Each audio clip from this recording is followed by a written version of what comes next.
pass from Havili was magic. The shift on for Crotty. Boom, far down you go, Quackett Smith. Me, oh my, I have enjoyed that. Yes, boy. Sit back, relax, put your belt on, enjoy the show.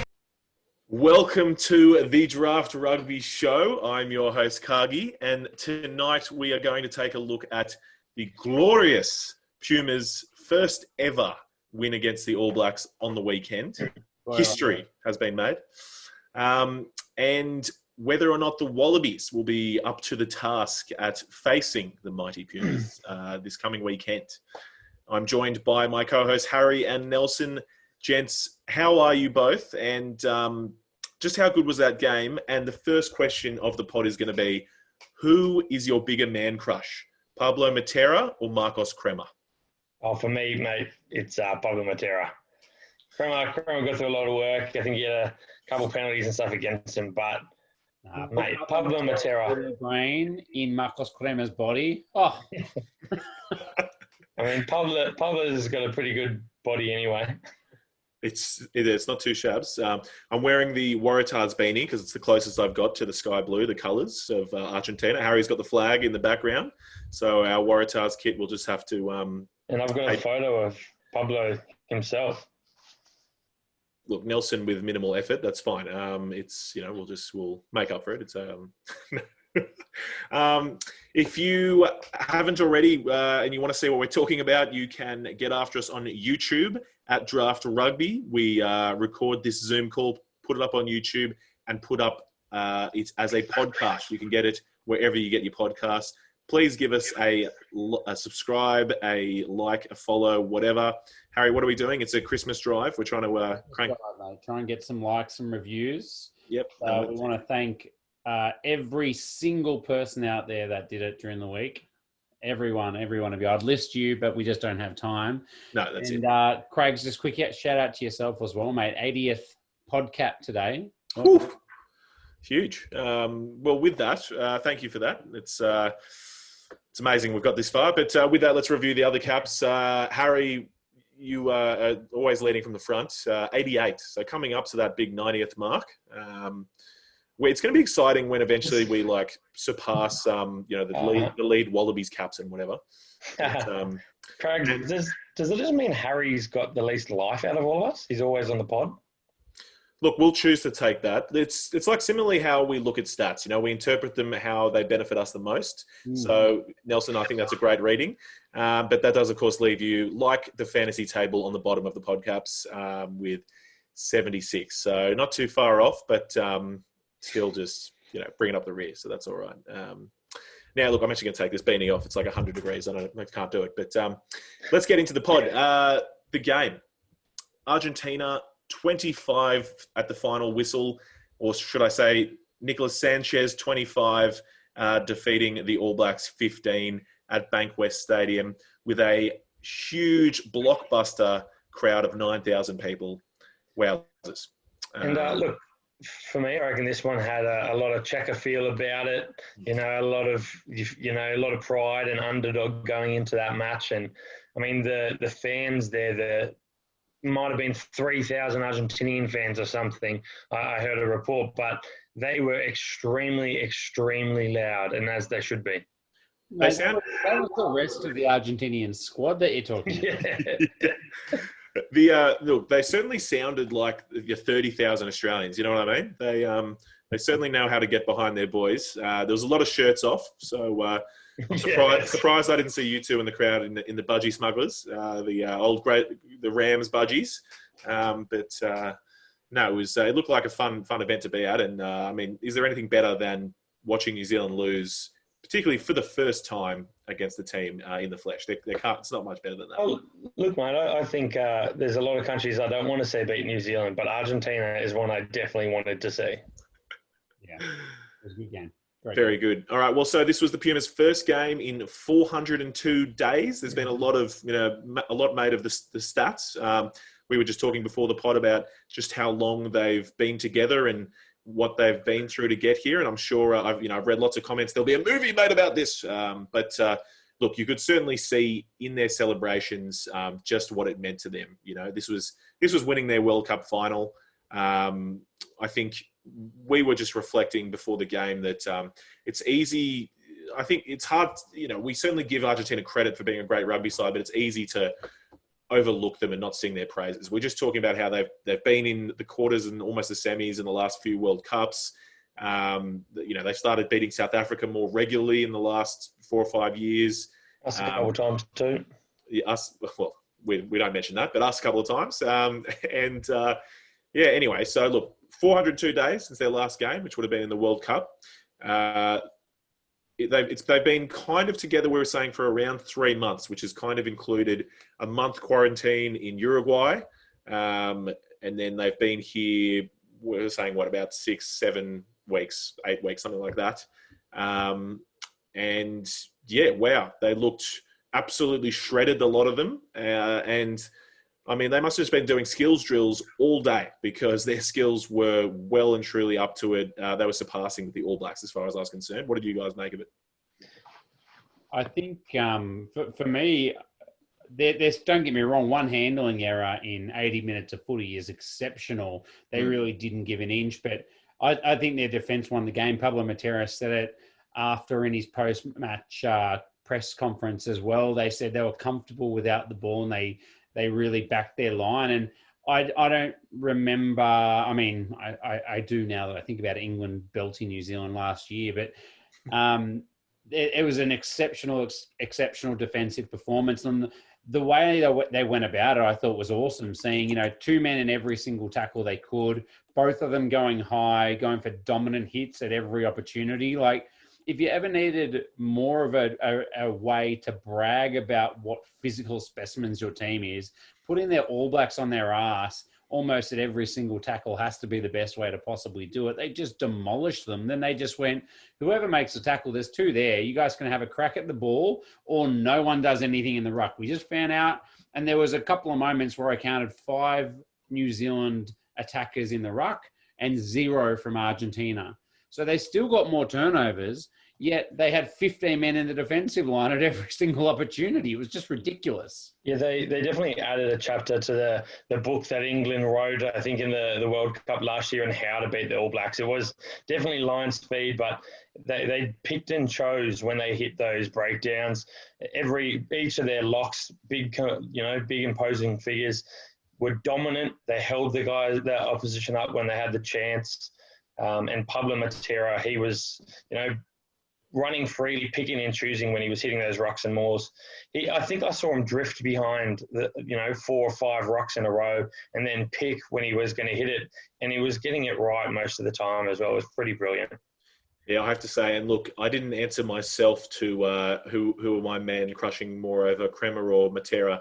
Look, I've been a huge fan of Matera for a long time.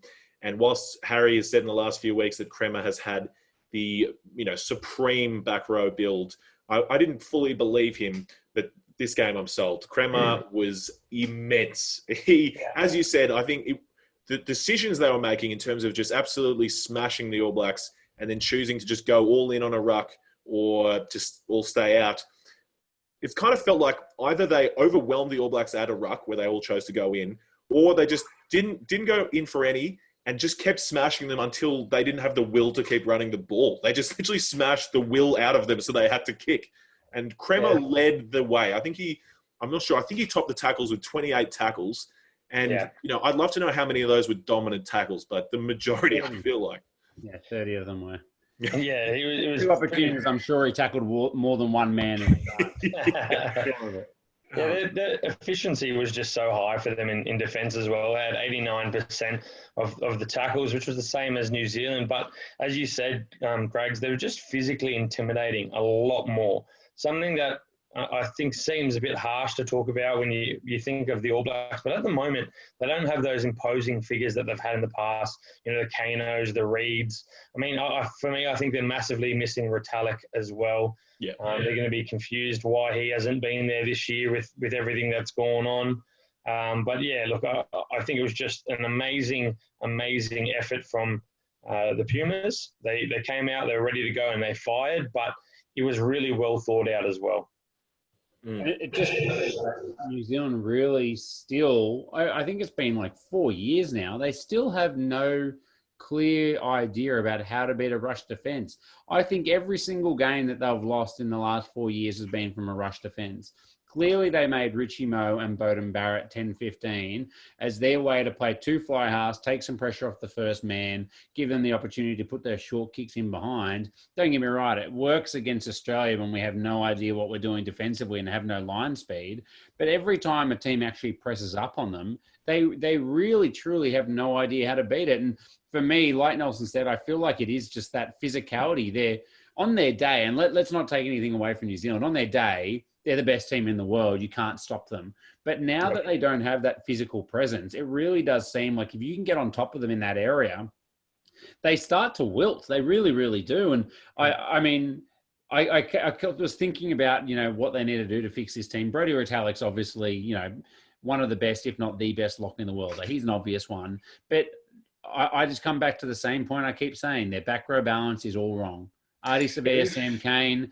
Artie Sevilla is an incredible talent that can play 7 or 8, but I'm sorry, he's a 7 and they need a big 8. First of all, I can't let Harry off the hook there. It's the first, like some of the things I saw this weekend, that's the first time I've ever said someone saying, "Don't get me right." I'm pretty sure it's "don't get me wrong." I know. But, that was just fantastic. It might be a Dale thing, you know what I mean? Right and wrong, getting a bit confused. It's hard to really translate them, I guess. But no, look, I think last week you were just saying Artie had convinced you that he could be an 8. He was an 8. I can swear that's exactly what you said. The thing is... You're right. I did say that. I did. But, I mean, that was against an Australian team. When they get out-muscled like that, I think that there's not enough bodies. Look, for how many years did we say New Zealand don't pick, 2 open side flankers and try to squeeze them in the same back row? They don't do the pooper. We said that for years, and all of a sudden they've done it. And I don't care how physical and how dominant Artie Sevilla can be. Mate, if he's your starting back row, I'll put him in an open side flanker. If not, you have him on the bench, because who could be more impactful off the bench? And he can cover the whole back row. And I guess, look, if it was up to the both of you, you'd probably drop both Sam Cane and Artie and bring in Lachlan Boshier for sure. Boshier, yes. There's no way I'm dropping Artie. Well, on that, and we could be skipping ahead here, but I have to agree. Look, we've talked a lot about Shannon Frizzell and how he has all the traits that you want, and we know what he can do. He can smash anyone. As far as I'm concerned, he can smash anyone as hard as Crema, but we're not seeing it. We just aren't seeing it from him. And the one person who I said, when I'm saying jumping ahead, Hoskins Sotutu, when he came on, now for mine, he's got to be starting at 6. And I want Akira to be on there, but Hoskins came on and he was the first bloke in the All Blacks in this game that started smashing some people back.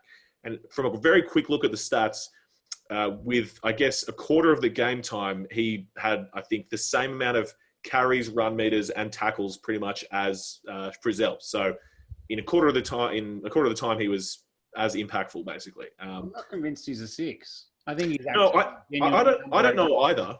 Although, I guess to fix the problem, you put Artie Sevilla to 7 and put him at 8. Yeah, that's true. But it's not Shannon Frizzell. Yeah, he's an 8 if you ask me. But he got the most run meters out of any forward for the All Blacks.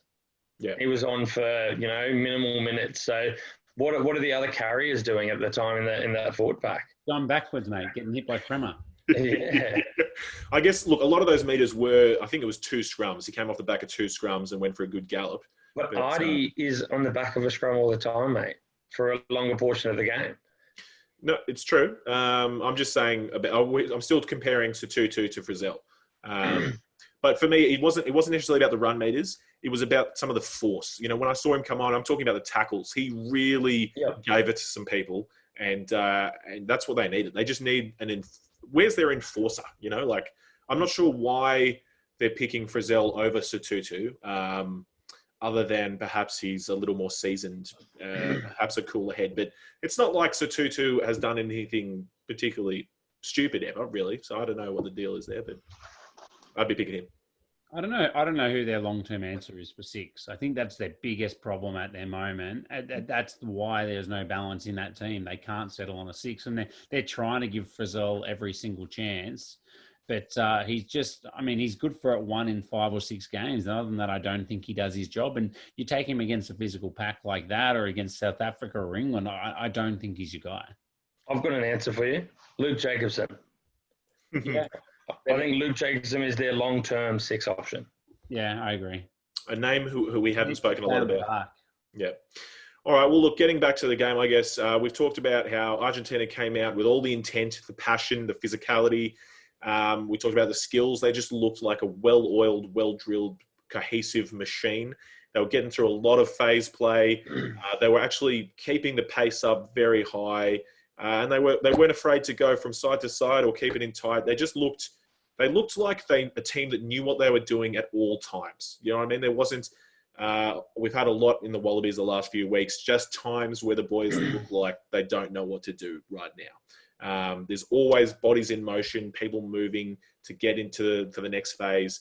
They looked really good with a number of loop plays, things like that. It just they perfectly executed their game plan, and then they took their opportunities. So things like they had penalty advantage, Sanchez's little chip through, and they got the rub of the green. They got the bounce for that try. What I particularly liked was, and this is where I'm putting my green and gold glasses on firmly. It felt really nice to watch a game where New Zealand was getting pinged a lot at the things that they get away with a lot of the time. 2 weeks in a row now. But B, that they just weren't getting the rub of the green. There was certainly a few calls that didn't go their way. There was a few bounces of the ball, and it just felt like this is where I will concede I'm wearing the green and gold glasses, but it felt like what it feels like half the time as a Wallabies fan. It's like, if we just got a little bit luckier, and it felt like nothing was going their way, and they just were capitulating because of it. The biggest one along that line for me was the Geordie Barrett penalty. Coming in and they said no arms late hit when he was going for a charge down. I thought there was absolutely nothing in that. That's a perfect example. Yeah. Yeah, it's not something you want to how see. can you try and defend that to Sam Cane after? I don't get that at all. Yeah, absolutely ridiculous. Don't go down into slow motion. It doesn't help anything. Sorry, my point further on that was you could see how fired up even Andrew Mertens in the commentary. He couldn't even maintain his objectiveness as a commentator. He was starting to say they're talking about how they wanted the All Blacks to start picking up in a lot of skills, a lot of areas of the game, and Mertens was like, "I want to see Angus Gardner pick up his game." Whatever. Yeah. And Kafer called him out, just like, "Oh, so the All Blacks never do anything wrong, do they, Andrew?" He was getting real frustrated, which was great to see. But yes, moving along. You were talking about the passion, mate. The best part for me was how about when I think it was Dane Cole slapped Kremer in the face. Slapped, Kremer. Or Frizzell, I think, slapped him. Yeah, or whoever it was. Pablo Matera comes in and just starts firing up with his crazy eyes as he does. And Angus Gardner tried to tell him off. And rather than being like, "Oh, yeah, sir, sorry, no problem," he's just like, "I'm playing for my country. They need to show us some respect." And he's like holding his bloody emblem for Argentina in his chest. I was just like, oh, it's so good. It's just exactly everything we love about Argentina, isn't it? Oh, yeah. No, that was great. That combined with Nelson's Zoom background, that screenshot of when Pablo made that huge steal towards the end of the game and just had that face. The blue steel of rugby, if you will. That should be unanimously voted the blue steel of rugby. I can't wait to see the statue of that. Yeah, that's currently being built in. Put it in front of Bank West. I don't care. On those rucks, we all say what a turnover Merchant Pocock was. If he was playing in these rules, would he get 10 turnovers a game? Like, if you get anywhere near the ball, you get a penalty and a turnover, don't you? It's felt a lot like that, yeah. Oh, yeah. I think it was that one, that photo of Pablo that we've got up, where he literally touched the ground with both hands and had both his elbows on the ground. Yep. And look, he was clear and dominant in that breakdown. But by the letter of the book, he was penalised. Like, he should not have got that ball. None of that gets pinged anymore, mate. You put your hands on the ball, nothing else matters. It's absolutely ridiculous. But look, I still think he had the right to the ball. So you either change the law, which they've been trying to make it harder to pilfer because Pocock was too good at it. Yeah. Or, you got to ping him for that. Yeah. Well, I think we always come back to consistency and just bouncing. I feel like they often bounce between someone on the ball for half a second and they blow it up, And sometimes someone could be on the ball for a good, 5 seconds without getting the reward. And that's the most frustrating thing. And I can understand, with a ref running across the field, trying to get in a position to get a good picture and whatever, how that varies. But that's the most frustrating thing sometimes. Mm. Talking about how about players from New Zealand? I was just frothing on Richie Moe again. I feel like he's going to get pinged for kicking that ball. I think he kicked it dead off a penalty, kicked a touch. Yeah. Because, they were chasing the game and he was going for maximum meters. And I stand by the same one I said, Banks stuffed that up twice in 2 tests. I would rather him not stuff it up, but I'm glad that they're backing themselves to go for the big play. Richie Moe is such a freak. Every time he touches the ball, he looks like scoring. I'm now seeing him take those first man hit ups off the back of lineouts or rucks, and he's holding the ball in 2 hands and then just kind of tucks in like he's trying to squeeze through a tiny little little gap between 2 walls, and he just belts it at 1,000,000 miles an hour, and he's just always getting his arms free. That's the thing. It's that acceleration. He just takes off he's taking a few steps just jogging, and then he just, like lightning, he just sets off. Yeah. I think in the last over this sort of tournament and the Bledisloe, he's answered the question for me that he has to be their 10. Between him and Barrett, I think Mo'unga just offers so much. He's been so good. He had another 4 tackle busts this weekend. He is just absolutely dangerous. He could have set up a try with an offload if someone was on his shoulder. Yep. You guys know how much I love Richie Mo'unga. I still disagree. Beauden Barrett is my starting 10. Richie Mo'unga on the bench. I think all teams are running into a problem recently, and it feels like, do you remember how long the All Blacks had, say, 4 amazing 10s? There's nothing wrong with having an amazing 10 on the bench. I agree. Barrett looks great on the bench. It feels like after Richie and Beauden Barrett, who's their next best 10? I mean, it's clearly Josh Ioane. Yeah, I know, but that's a definite drop, right? We're talking, it's a huge drop. There's nothing wrong with having another. Look, as far as we're concerned, they have the 2 best 10s in the world, Beauden Barrett and Richie Mo'unga. There's nothing wrong with having one starting, one on the bench. That's all I'm saying, and I would still start the world's best player, Beauden Barrett. I would be starting it. Who's the guy that covers a number of positions on the bench? That's Bodie Barrett, mate. Bodie Barrett hasn't looked as good as Mo'unga at leading the team around, things like that, anywhere near as much. Still just as, can break the game wide open. But Mo'unga looks like he's controlling that team a whole lot better. For me, that comes down to consistency in the saddle. If I had been the All Blacks coaches and selectors, I would have been starting Beauden Barrett consistently for the last couple of years because he is... But he hasn't, so you can't undo that. If you're talking about continuity, you go with what you've been doing more of then. And you go with Mo'unga, who's got a longer time left in his career. He covers less positions. He's got to be the guy for 10 for me. Well, I guess I'm biased then by saying you can have a world-class 10 on the bench. You can't have Beauden Barrett on the bench. So it only works, for me, it only works the other way around. You can start Beauden Barrett and you can have Richie Mo'unga on the bench, but you can't start Richie and have Beauden on the bench. Beauden's too good a player in any position to not be on the field, as far as I'm concerned. He earned the right. He was behind a hell of a lot of class players, and he was an impact player. He came on in all kinds of positions. But enough on Barrett. He's a brilliant player. We know that. Look, Sam Whitelock, he also had a massive work rate in this game. Lots of heart rate probably was massive as well. It probably was. Aaron Smith, he's always a gun, so we can't be too surprised. His pass is just absolutely, second to none in world rugby. Kicking game was excellent. He's just got a massive work rate to save that try. I think it was it Mo'unga that made the first contact, and then Aaron Smith, scooped around and it was tackle. Mo'unga sprinted across and made him step inside, and Aaron Smith from nowhere made this legs tackle to save the try. He was making box kicks for 40 or 50 meters and dropping them just on the sideline. Everything that guy does is world class. Ridiculous. Mate, so was Kubeshi. I mean, that was a masterclass of the drop kick. I mean, Kubeshi was good, but Aaron Smith was better. Aaron Smith is, sure. No one comes close to him at the moment in terms of a halfback. Yeah, no, very good. Look, I mean, both the fly halves missed a penalty goal. I think they only missed one each, but it's kind of rare from both of them.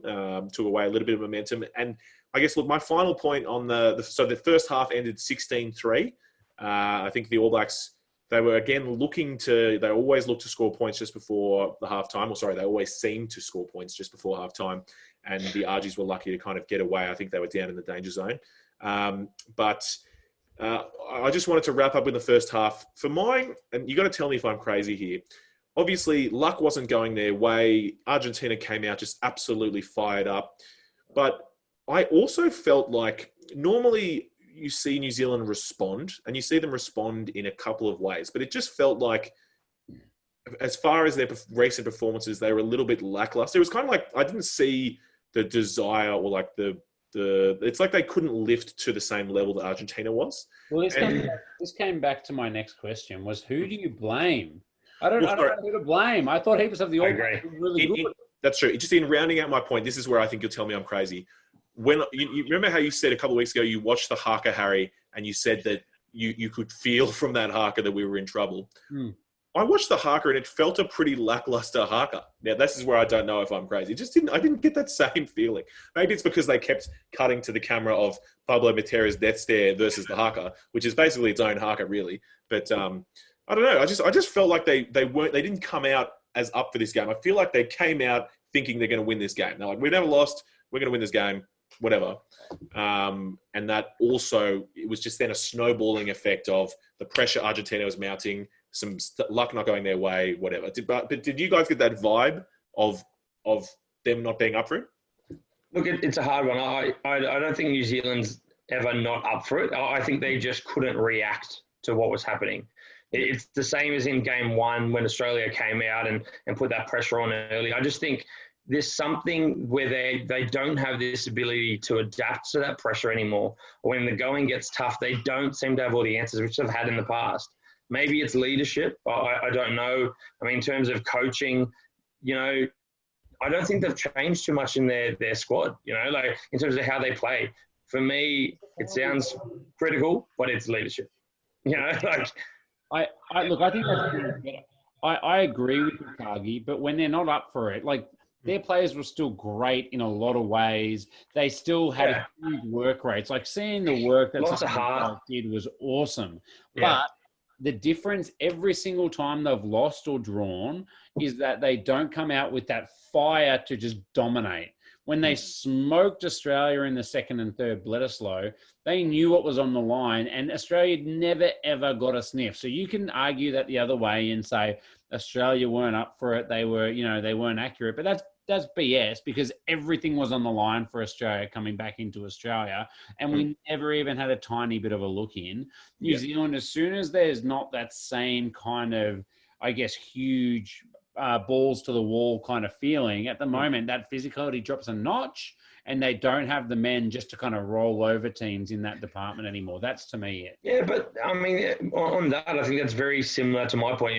The other games they've come out, haven't been the dominant side at the start and then haven't been able to, retrieve that, dominance at any point in the game. Whereas in the past, they always have been able to do that. I don't think it's necessary that they wanted that game more or whatever it might be. It's just that things worked for them early and they continued down that path. Where in these other games, when something's gone tough against them, they haven't been able to pull themselves out. They look like they wanted that game. I don't buy into that they didn't want it or wasn't as important or whatever else. They looked like they wanted that game. They were giving everything. They just couldn't react and couldn't find the answers. Okay. No, that's interesting. That's where I thought, I wasn't sure if I was just seeing something or if I just, I don't know. But I guess we talk a lot about their response after a loss. Like the Crusaders, the All Blacks, generally the week afterwards, they come out and they're chomping at the bit. They absolutely annihilate whoever's next. And I don't know if there is that tiny bit of complacency because they didn't come out from a loss against the Wallabies to play South Africa or to be playing the Wallabies again. If because they were like, we're coming out and we're playing Argentina. Mate, there's no complacency after your first 4 games. You've got a draw and a loss against Australia. You didn't win the World Cup last year. I honestly just don't think there's complacency. Every single guy there wants his spot and he wants to be in there for the next World Cup. You know, the coach wants to be a long-term coach at the All Blacks. There is no such thing as complacency when you've got 40 blokes sitting behind you ready to take your spot. And this wraps back around to my question: who do we blame? Yeah, thank you for getting us back on track. Tyrell Lomax. It's got to be Tyrell. Tyrell. No, he's the only Aussie in their squad, mate. You can't blame him. he's a what do you call it? A double agent. Yeah. Well, look, I don't know who there is to blame exactly. Look, we blame Geordie Barrett if you want. I was just reading an NZ Herald article was talking about some key stats from the game, and one of them was that Geordie Barrett's only made 2 meters this entire game. So that's not great from Geordie. Look, maybe he didn't get the ball. Caleb Clark was fielding all the kicks and running them back. But still, Geordie Barrett not finding, his way to get involved, that's huge. Well, so. Is it just me, or have New Zealand lost the ability to field a high ball? And have they lost the ability to bash up a forward pack? Like, those two things have fallen off a cliff for them. And their line out, to be fair, they're the defensive teams, in the last few weeks have started to steal their line out a whole lot more. There's a lot of errors there. Yeah, I agree. Well, I think maybe it's because I enjoyed seeing Sam Whitelock run out just with an enormous black eye from the week before. So thanks, Lockie Swinton, made it harder for him. And clearly he wasn't seeing the lineouts that well, I guess. But no, it was impressive from Argentina. Hidal Petty, who we call one of the best locks in the world before the game. And, I mean, he was immense as well. Kremer and him led the way in run meters, I think, for Argentina. They were just immense. They were getting through the carries and they were making dominant tackle. You couldn't ask for anything more from both of them, basically. Yeah. But look, talking set piece, the scrum. Do you know who I really liked, who I hadn't seen much of? And I can't remember, one, Imhoff on the wing hadn't played since the 2015 World Cup. But Cordella, the tight head prop, hadn't played since it was a couple of years before that. Yeah. Anyway, he came on. He is a classic tight head prop. I loved it. He's the proper fat man. He has he's got a huge ass and huge legs. And man, he played about 70 minutes. Do you realise that? 35. He played, what was it, 75? He's 35. Oh, he's 35. He's 35. He played about 70 minutes, and he was just great. He literally, he's lumbering around. He made some good, solid tackles. There was once or twice, he made it was only a couple of forwards left. He made an absolutely fantastic covering tackle at full dive. But the main thing was he was just brilliant at the scrum. I think we've talked a lot about how good the Australian front row is. And I feel like still somehow we haven't been able to figure out how New Zealand has been getting away in the scrums with not as coming off as worse for wear as we think they should. This game they did. Argentina really gave it to them in a few of the scrums, and it was just really good to see. Yeah, I think we were touching on the people that were really successful and really strong through this match. Pretty much we've touched on the whole Argentinian forward pack. There's no doubt in that. Sanchez, he got 25 points to his name. Absolutely massive. I think one other thing that's an issue for the All Blacks was the selection. So many people playing out of position. We had Rico Ioane come into centre. They threw, I think, Anton Leonard-Brown out to the wing. But typical fashion, they scored a late consolation try, as they did the week prior in that loss, which made the score a little bit more flattering for them. But look, I think this is a pretty serious team for the All Blacks. Choco Barres made his debut. He was really, really solid. But I think it was important for them having that open borders policy in terms of selecting Cordero and Imhoff. Massive for them, but it just had a massive checker feel about it, this one, and it'll be interesting to see if they can back up for the next game. And the Elastoplast sponsor, mate, there was a lot of claret out there for sure. They were all bloody raining blood by the end of that game. I gave you the perfect segue, mate. Did you? This game. Well, yes. How about that? Let's move on to the next game then.